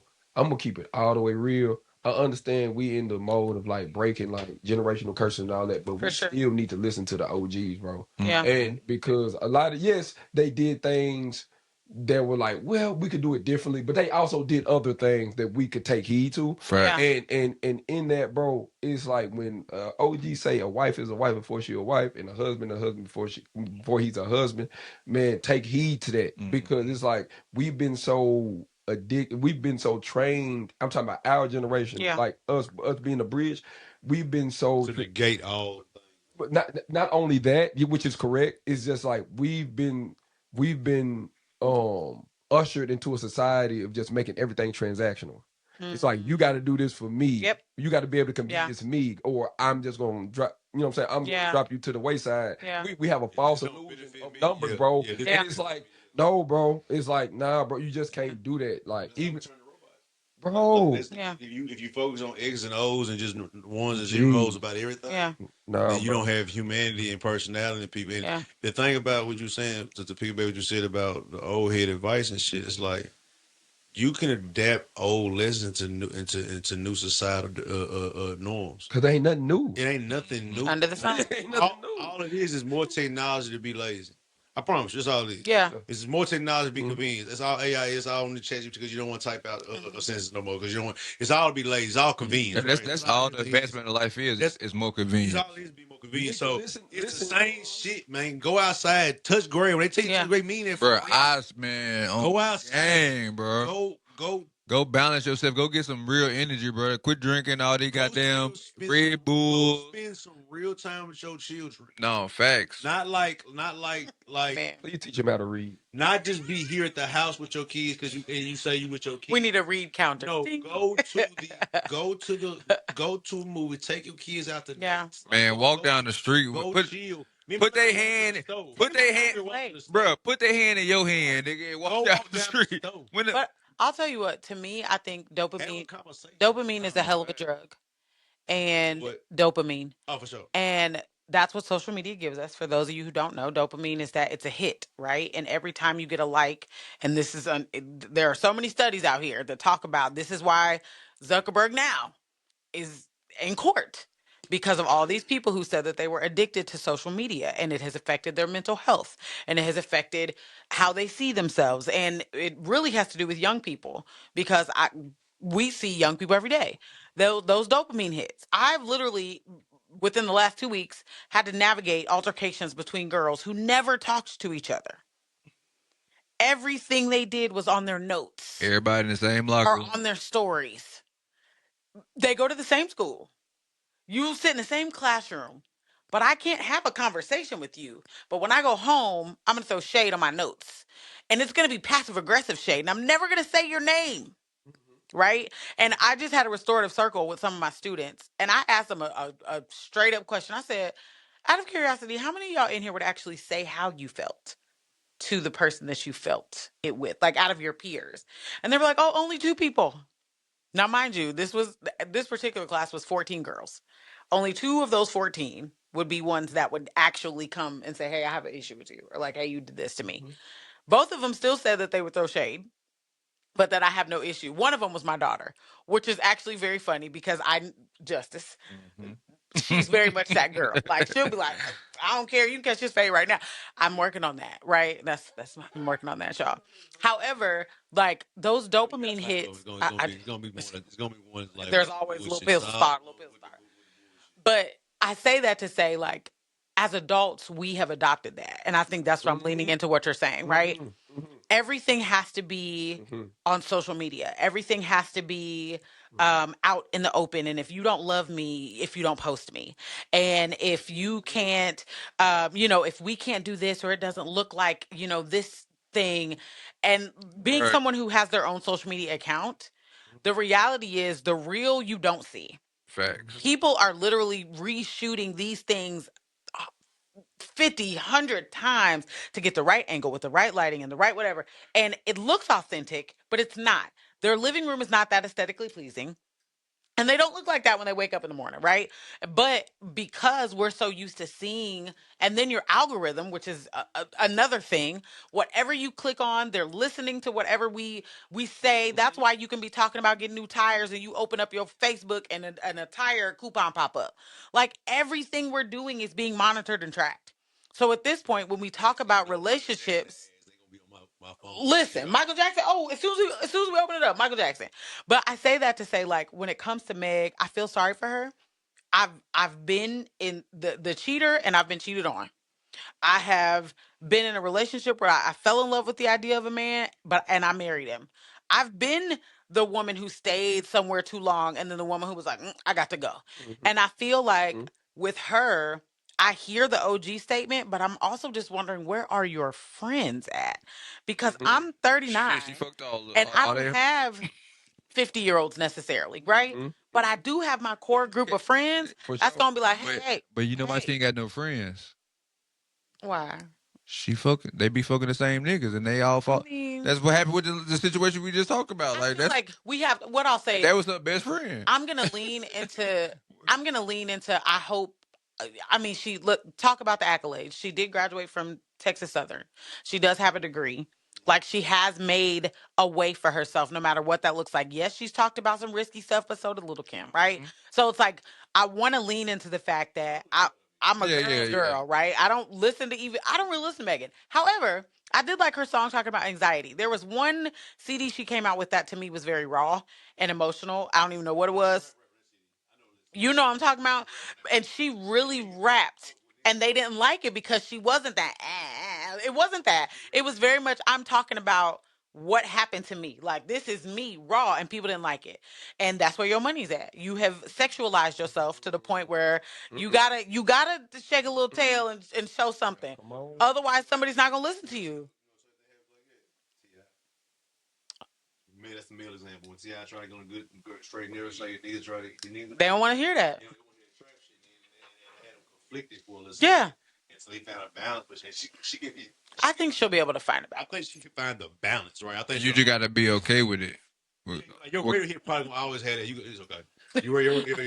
Your radio hit always probably gonna have something like that, or some type of something that's into the energy or whatever like that. But your album don't have to be all that, right? Like, I just feel she needs love. Complex, you feel me? And I don't think we know what love is, and I think we're still figuring it out. And she has a story, and I think she a rapper because she can rap and she got a story. She really told it. Yeah, right. She could lean into that if she really wanted to tell it, but you got to be comfortable with you. As a person, to be comfortable talk about them subjects that's really hurting you in life. And we have to normalize it and not make everybody a Lauryn Hill. Let me say this. I need to get on my soapbox for a second. Black women can actually rap. Like, it's a thing. And we don't have to talk about our coochies, our fat mas, our titties, our niggas. Like, we can actually, like, tell stories. And I think that what happens is mainstream rappers from Lotto, and I love her, to Meg, to everybody. Like, if they don't rap about they niggas and how they either hate niggas, love niggas, or having sex with niggas, like, it's always something about that. We over sexualize them. Everybody titties out. Everybody got on popping lip gloss. Everybody got on your booty out and everything so much that now that's what everybody thinks women can rap about. And so when they over sexualize us as a whole, there's that. Or if you don't, then you're Lauryn Hill. Or you're what I'm saying? You can't just be, or Jean Grey. You can't just I like this topic. Let's lean into this topic. We can't just be regular. We can't be your round the way girl. We can't be the Queen Latifah. So think about it. Think about how the spectrum of rap, hip hop for women, has shifted. You had the Queen Latifahs, you had the MC Lights, and they was talking about a little bit of it, but they weren't showing it like that. Granted, generational, but they had bars. Yeah. And then you start to like transfer a little bit. You get to the 90s. So you got, the Foxy Browns and the Lil' Kims and, and that's where you start to see the shift. And now if you are a woman, you're either underground, or if you're coming out, people think you're so dynamic or you're edgy or you're this, and you're like, but I just want to rap. Like, I just got bars. And I think that that's frustrating because now you have a whole generation of women that think that that is sexy and think that that is attractive and think that I have to get a BBL or I have to look this way or I got to wear a 40-inch bust down or I have to do this because this is what men like, not realizing that the one conversation that's broken is this one. So you can look at her all day, but you don't necessarily want to go home to her. Exactly. You want to come home to a regular round-the-way girl who can cook and make juice, and got chickens outside and trying to grow stuff. And like you said, and ain't trying to get that dopamine feed. Ain't trying to get that dopamine hit. And so I feel like that is the conversation we need to have. We need to have that conversation. I don't know. And I'm on my soapbox a lot because I see it, but I work with girls, And so the girls I see, they don't know their identity. They don't know how to speak for themselves. They don't know how to articulate how they feel. They don't even know what to, like, if a young man comes to them, they don't know how to even, they don't know the social cues. Like, they don't have any of it because to them, everything is Lotto or Meg or, the lady with the big lips, Cardi B, what's her name? Sweetie. Is that her name? Like, all these women out here who are like portraying sex as the frontline thing. And so now we have a lot of promiscuous girls, or we have a lot of girls who are, doing things that, Because the women who are underground and have that around the way or full range style, you have to blame two things. First of all, the woman consumer got to blame themselves. Very true. That's what y'all. Very true. And y'all put them women up on the pedestal. The dollars you put the money behind is what people, what the labels run to. So when we had Queen Latifahs and we had these people that were also at the same time had Lil' Kims and stuff like that at the same time, is because those women demanded that. I'm supporting this. I'm buying this album because I want to. I'm gonna make her gold, her platinum, because I want to hear more Queen Latifah. Quick interruption. I'm gonna let you finish. Also, we still owned our culture at the time. Keep going. There we go. There we go. Keep going. Okay, stop. That was going to be my next thing. It was systematic. That's how that happened. That's the first thing. They said they had a meeting. The second thing is the systematic and the conditioning of this type of style. of music over the years, right? Because that's what we're presenting. Even before, like you said, the Kims were highlighted more over time than the Queen Latifahs. Yeah. The Trinas were highlighted more. Now you have the Cardi B story, the Sexy Red story, and that's not even not do your thing. I'm not even mad at you. Do what I'm saying. But we need more of. He was a show Lady London. You need more of Mona Leah. Yeah. You need those women who are popping, who got the flavor. Hell, you can give me a Mia X, okay? To be a rapper, I would say the thing about being a rapper, people gotta want to be like you too. Yeah. Like you have to be cool in some form of fashion. Yeah. Like no matter what that cool is. Yeah. No matter if it's Common cool when Common was Common, or if it's Drake cool, Yeah. or if it's Young Thug cool, or if it's Future cool. People have to find something to draw into you as a rapper that they like about you that's not just a music, especially nowadays. That's not just music based. So what do you stand for as a person that can be marketed cool for the audience? Larry June markets healthy. Yeah. Literally. And he makes being healthy look cool. Yeah. It ain't fucking rocket science. Yeah. People just don't want to put the effort in to find and cultivate that fan base that makes what they do look cool. Yeah. And it spreads out. And that's how you used to get when we quote unquote own the culture, or even when we didn't own the culture, even in 2000 shit, like when we didn't own the culture, you had people of substance like a Kanye West when he was in his right mind. Yeah. You had certain people. The diversity of music was still there. The Outkast in the same era as Mobb Deep, my nigga. Like it's the versatility of your personality, who you are as a person. But the women always got lost in the shuffle though. Yeah. That's like when we're talking about the women, male it's dominant, like male dominant. Yeah, bro. It's like once we gave them to the Jews. Uh-oh.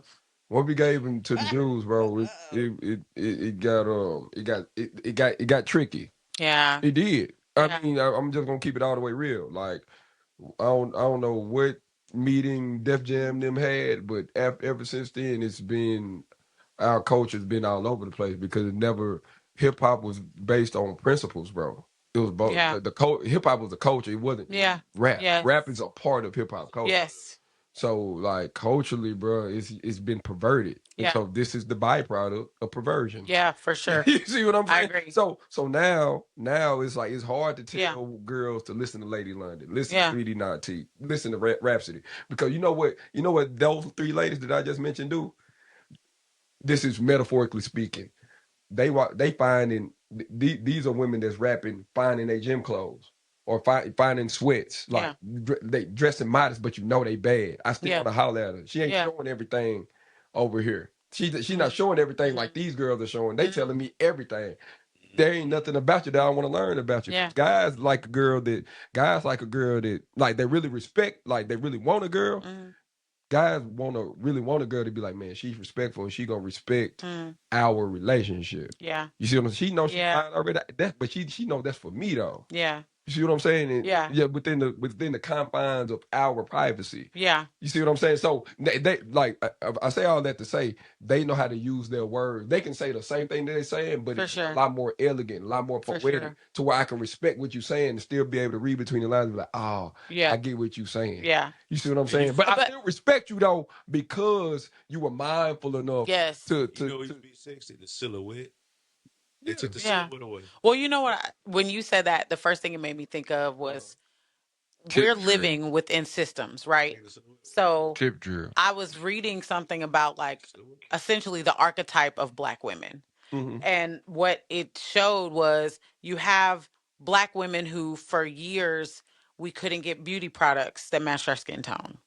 We had to wear our hair a certain way. We had to fit into this very nice European box of what a woman should be, right? Correct. So when you start to get these Black women, and it's really based off of like this Afrofuturistic model of like who are heroes today for our girls, right? So back when I was coming up, you had the Tisha Campbells and you had the Stacey Dashes, before the situation. At the time, right? At the time. You had Black women, Vivica Fox. You had these beautiful 90s women who naturally were beautiful. They didn't need extra, right? But even they still had to fit kind of into this Europeanized box. Straight hair. So what happens is, as we start to embrace, as they started to embrace our skin tone, i.e., tanning, our lip fullness, i.e., injections, are the BBLs and the what. As they started to embrace it, now they're looking at the natural people who look like that. And what do we have to do but try to accentuate it? Because, hey, we already have this. We already have braids. We already have locks, Bo Derek. Like, we've already been doing this stuff. So now you have these women, black women, who at some point in the music industry, they realize, oh shoot, like this is starting to become cool, right? Not realizing that the black effect on beauty, it's us that affects that, not that affects us, right? But we're like, oh, well, this is what they're leaning into. This is the market. Okay, well, boom, let's play it up. Let's do it. Well, now what happens is now you have young women who are looking at the heroes. I was looking at, like I said, the ones from the 90s.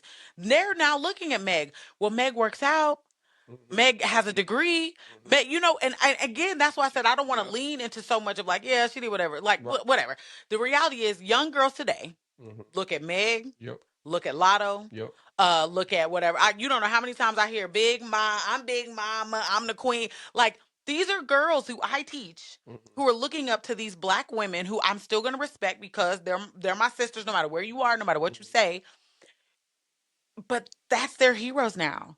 Those are the women that they're aspiring to be. They don't have the ones I had, right? You're right. Where do we find that happy medium? Because guess what? At some point, Lotto gonna get old. I'm gonna tell you the thing. What you just said though.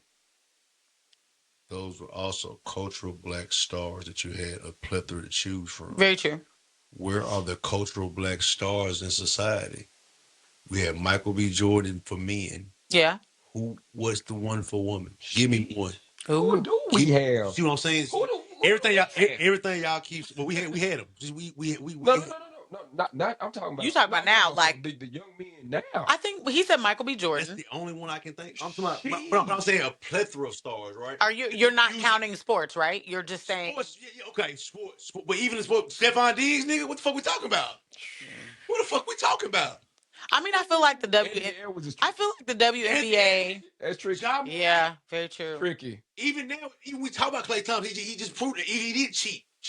That's not what we want to see through the actions. True. I didn't. But also, what we talk about now, social media. I didn't know them niggas back then like that. Very true. Like, I didn't know them live like that's also true.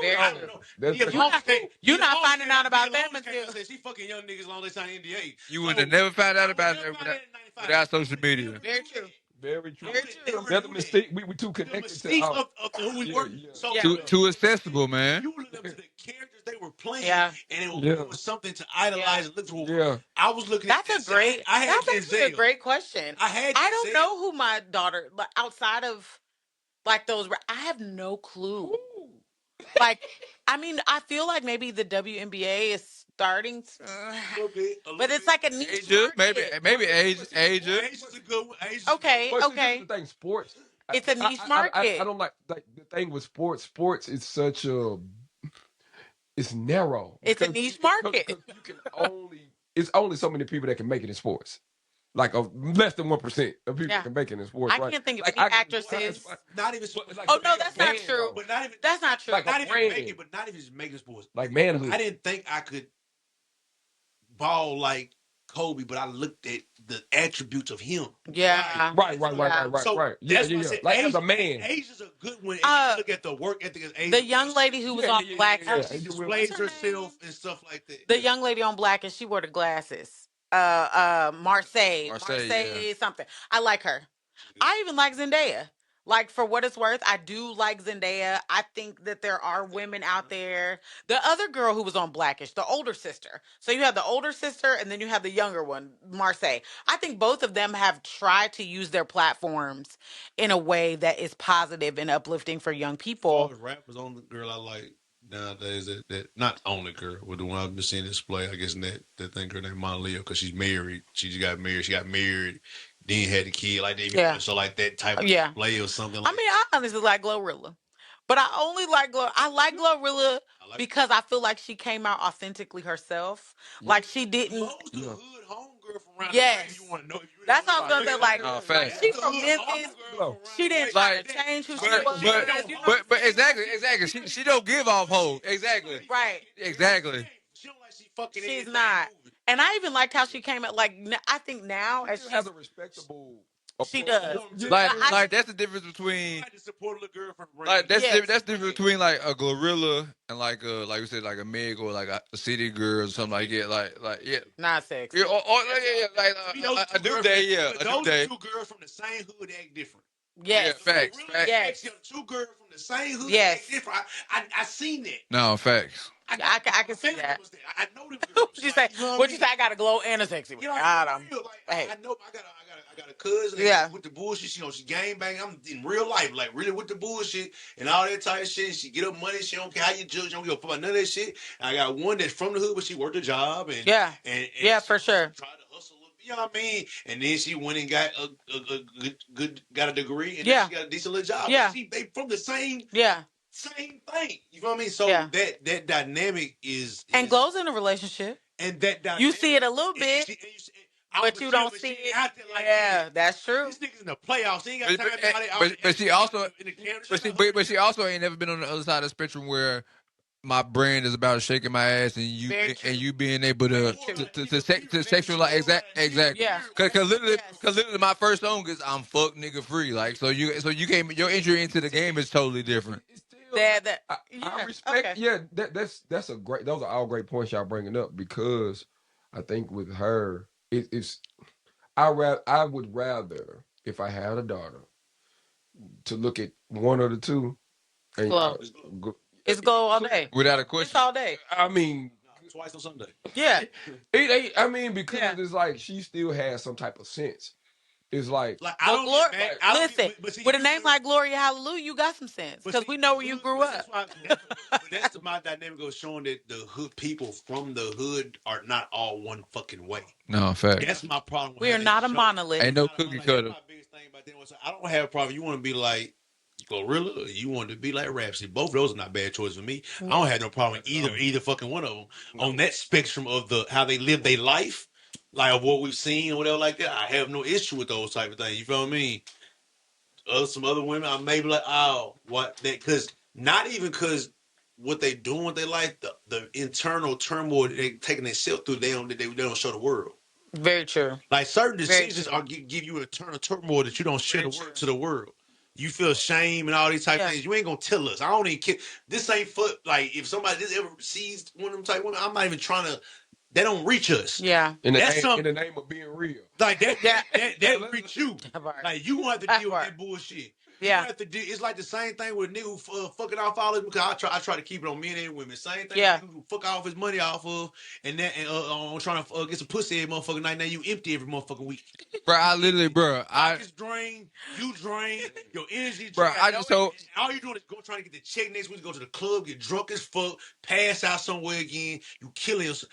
Bro. But you turned on Instagram though. My homie told me, this nigga said, bro, we went to Miami for my homie bachelor party. I said, damn, bro, y'all had fun? He was like, yeah, bro. I went down. He was like, bro. I was like, y'all was down in Miami for spring break. He was like, yeah, but we didn't even go to the beach. Mistake one. But I was like, damn, bro. So what you do? He was like, bro, we were just drunk and we was in the strip club the whole time.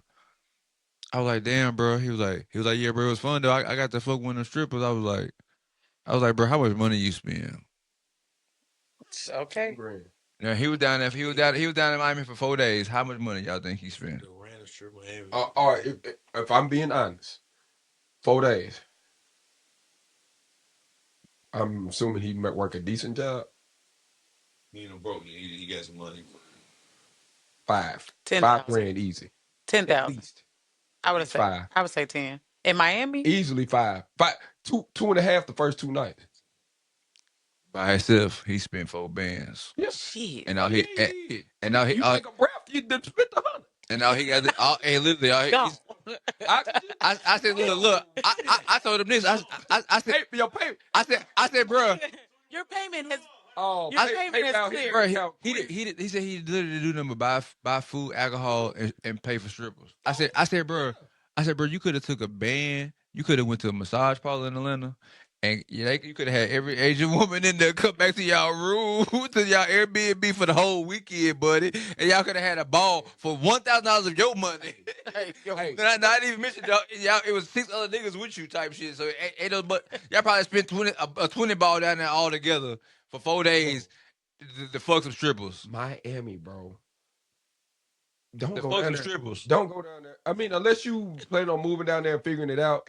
If you're going down there for vacation, you can't go down there without 5 bands. But now, listen, let me tell you something though. Kill that 5.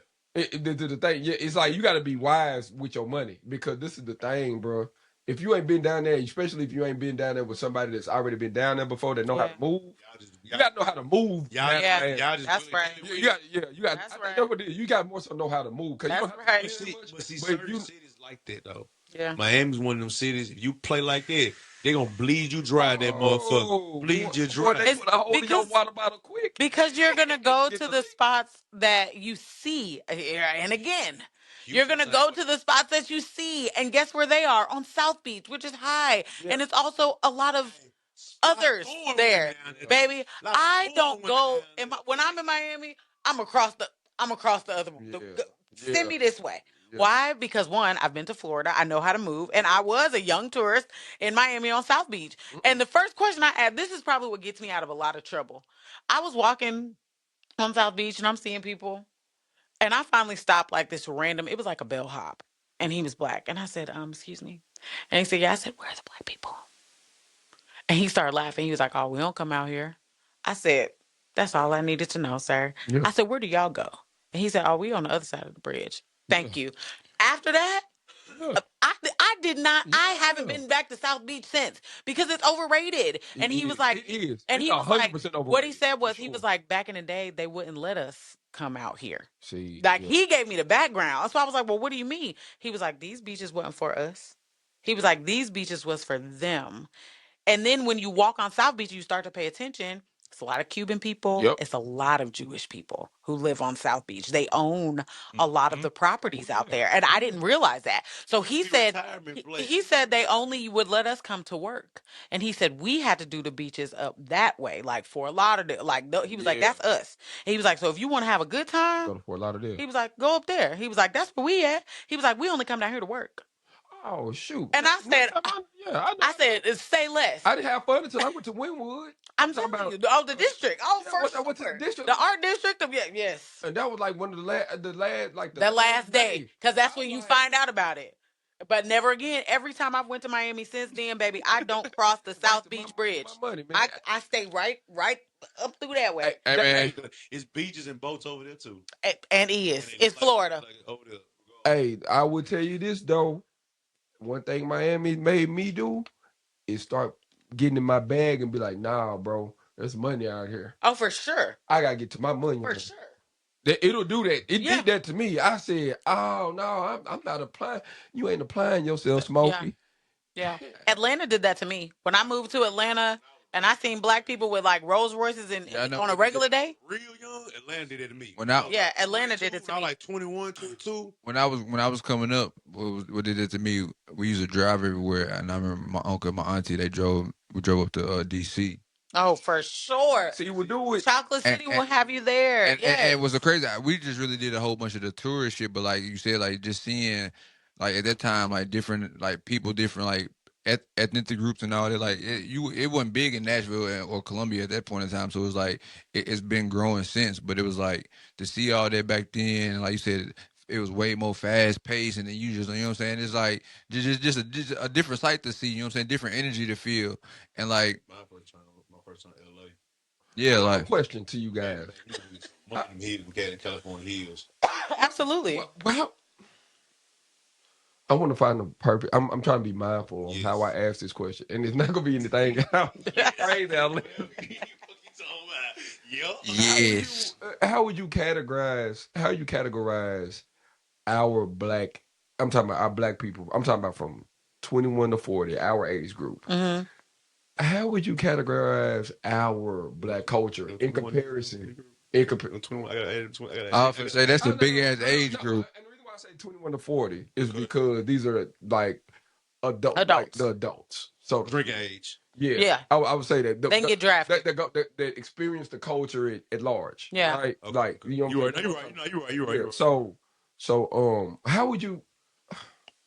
Why do we get that from different places? Like as natives of Tennessee, it's like okay, you're from Ohio, but yes, but I've been here for a long time. Mm-hmm. So like you know what I'm talking about when I say this. It's like nobody looks at black folks in Tennessee and be like, "That's what I want. I gotta get it." Yeah, we go everywhere else. We go to like DC, Atlanta.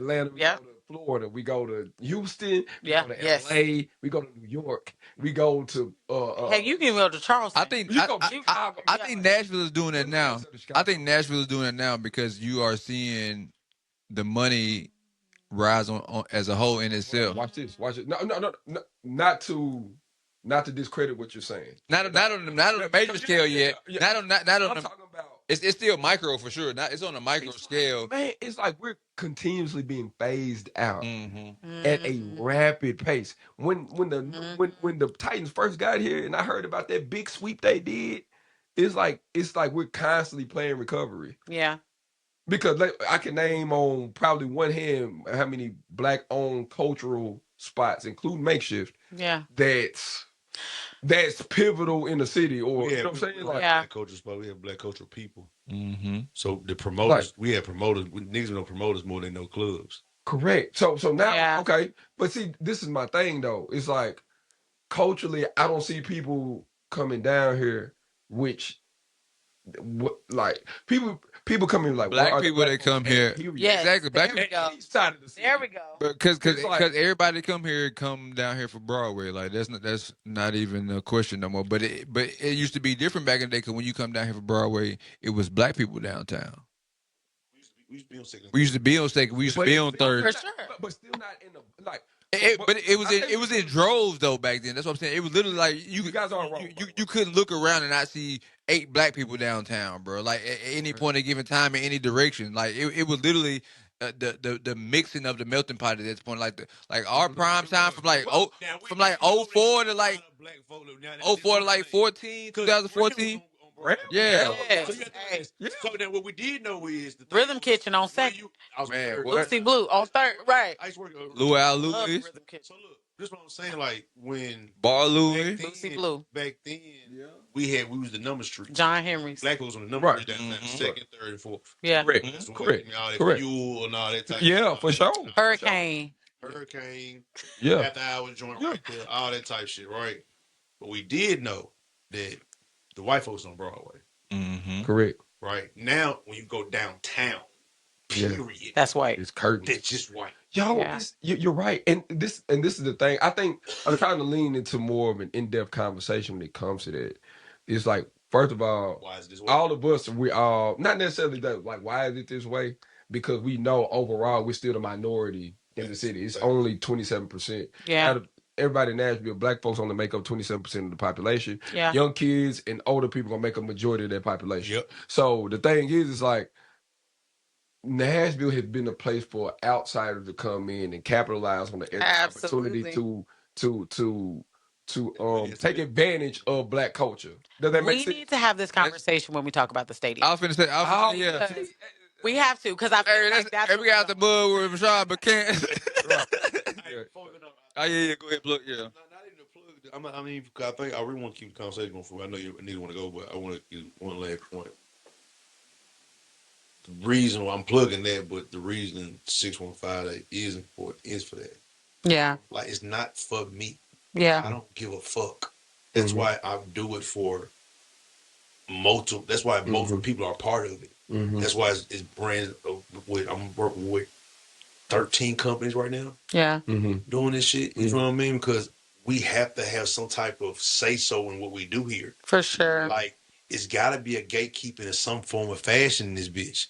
It's got to be when cultural things come through, like when we set the tone for the culture here, and we can't just sell it off to every fucking body. Yeah, that's true. We have to have some type of stake of dominance of what Nashville is for the black folk and the colored folk in this city. Yeah. Like because it's going to keep going by the wayside more and more as people come outside and buy properties up and stuff like that.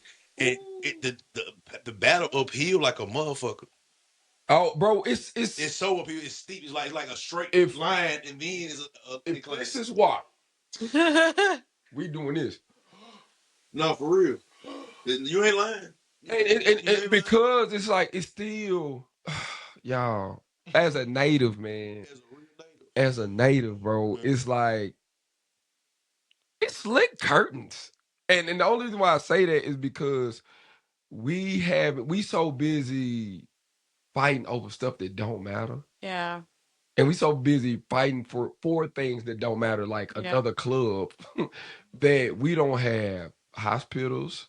We only have one, but we don't pour into General Hospital. Yeah. You see what I'm saying? Like our education, that's food, that's systemic. All of this you're talking about is systemic. That's why we need to have this conversation, because this could take up its own thing. Like that's a whole damn that's episode. that's an episode. Because what you're talking about, to lean into it, then I'm gonna lean out. I'm gonna tap it, right? The reality is, at one point historically, we did have our own part of the city, right? Mm-hmm. From TSU to Fisk to American Baptist to the Gold Coast out there in Bardo to Buchanan, like that was us, right? Come on with it. But then you have divestment and you have fake integration.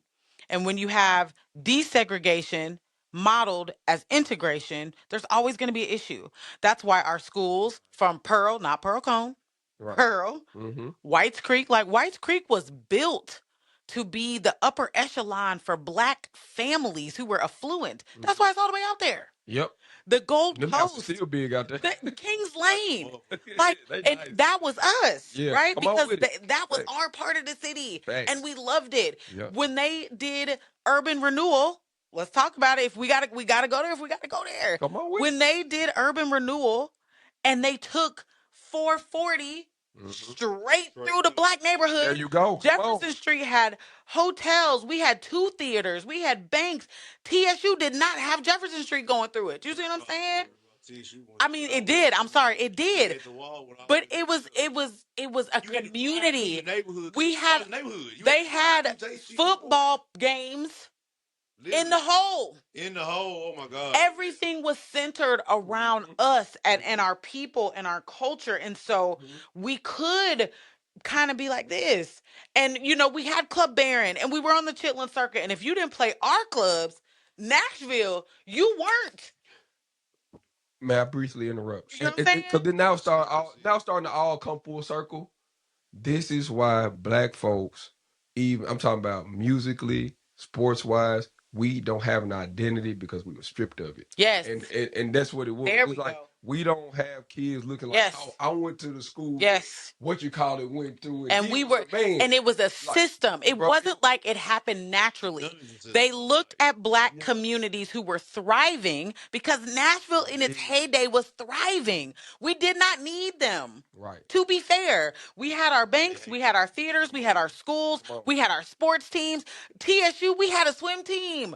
We was winning. We were sending people to the NFL. We were doing that. The Tiger Bells. Hello, we had Wilma Rudolph. You look at Black economic power and it scares you so much so that you now have to create laws that say, instead of us just moving 440 a few inches this way to follow the railroad tracks, which was the original plan, we're going to break up all these homes and we're going to take this intersection, this major highway, straight through a thriving Black community.